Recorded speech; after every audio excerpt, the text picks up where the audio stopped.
What is going on, guys? This is your boy K-Cross here, back with a video today. And before we get into anything, I'm just gonna say I'm only gonna have like one video up this week. I'm sorry for being a bad content creator, but unless I just randomly find some time, then I won't be able to have another video up. Just like I said, I just don't have much time. A lot of stuff's going on right now.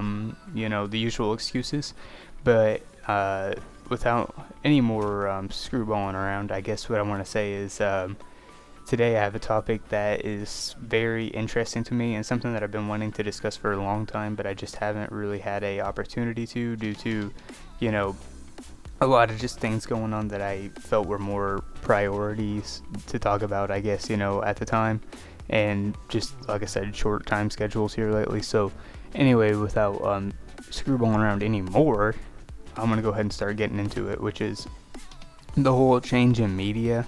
If you are like maybe 16 years old or older, you know that in the recent times media has changed like substantially. It's crazy how much media has changed within the last 20 years.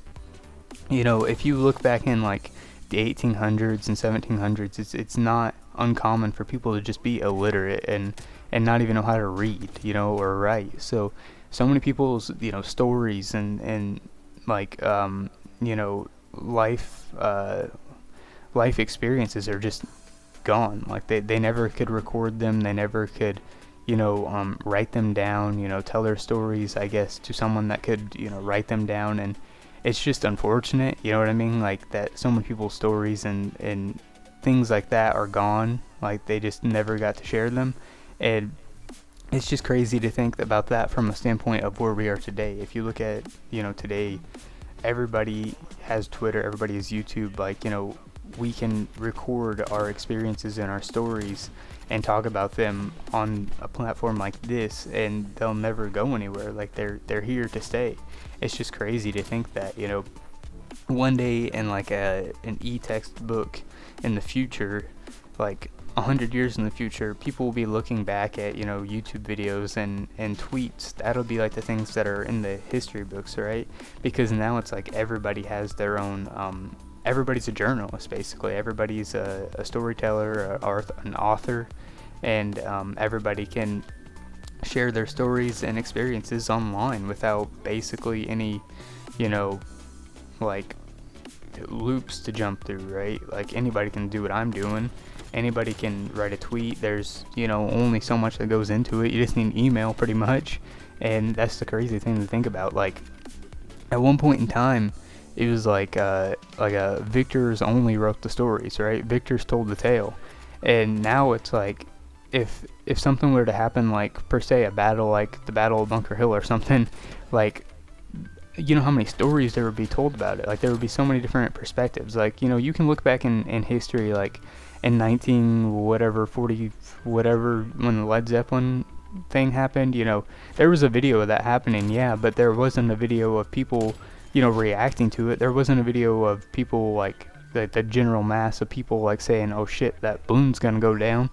But today it's like, if you look at something like the coronavirus or something like that, you see how many people are reacting to it. You see how many people are how people are feeling about it. What's going on within different people's lives, their different experiences with the event that's happening. You know what I mean?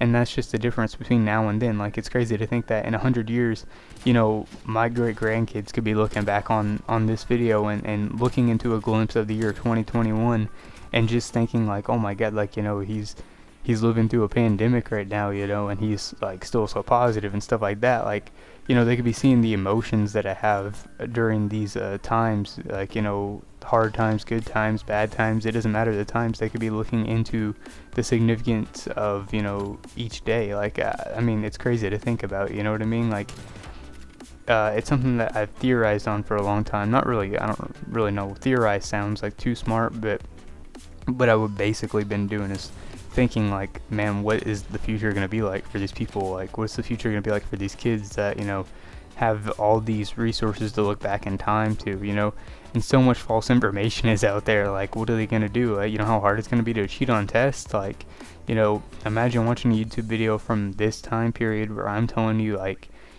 something happened and I'm not telling you the correct facts because we don't know the correct facts yet. You know what I mean? it's just crazy to think about that, something that, I just like to ponder on quite often. And from a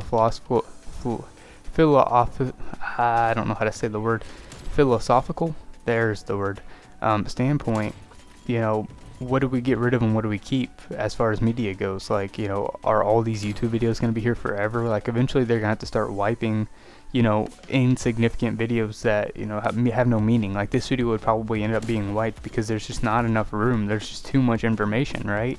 So you got to think, like, at one point do they start wiping, this information away? At what point do, they got to get rid of some of this stuff because it's just too much? Like, there's just too much, right? And it's just crazy to think about, whose stories are going to get deleted.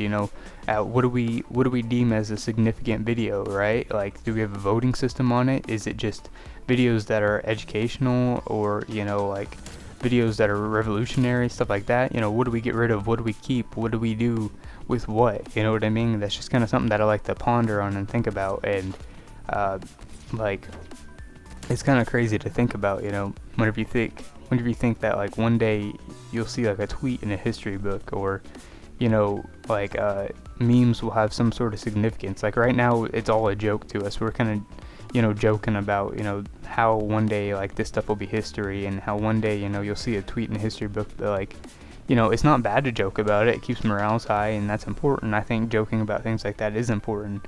And it's not bad to joke about it. However, we do joke about it. I think sometimes maybe we don't understand the seriousness of the things that we're doing, the significance of the things that we're doing. Just recording our basic history is crazy. Like, something crazy to think about. And I just like to think about it. I'd like to hear what other people out there think about it too. It's kind of like a thing of, what do we do with all this stuff, right? Like, there's so many stories, so many perspectives, so many things going on. And back in the day, it was all written literature for the most part, the written word, and things like fires, floods, natural disasters, just like getting misplaced. Like, that's what happened to all that literature, like all those diaries and things that could have been used for history. Like, maybe you had a diary of your great grandfather that got burned up in a fire, or that got washed away in a flood or something like that.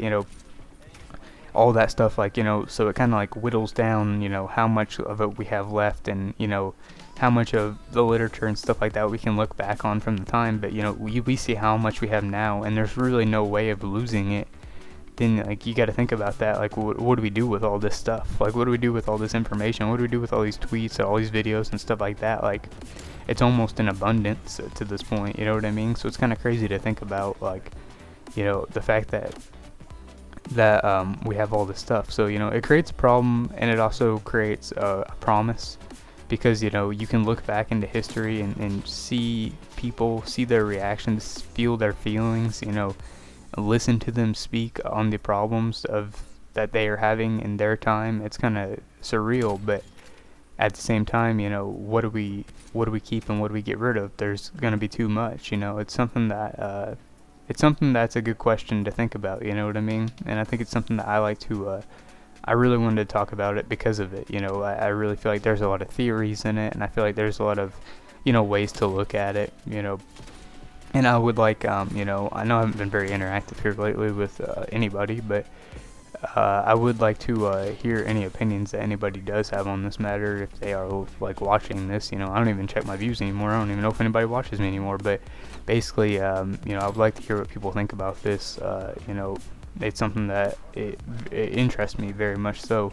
And I think, I'd like to hear what other people think on it, and what other people think is going to happen, what other people think we should keep, what other people think we should get rid of.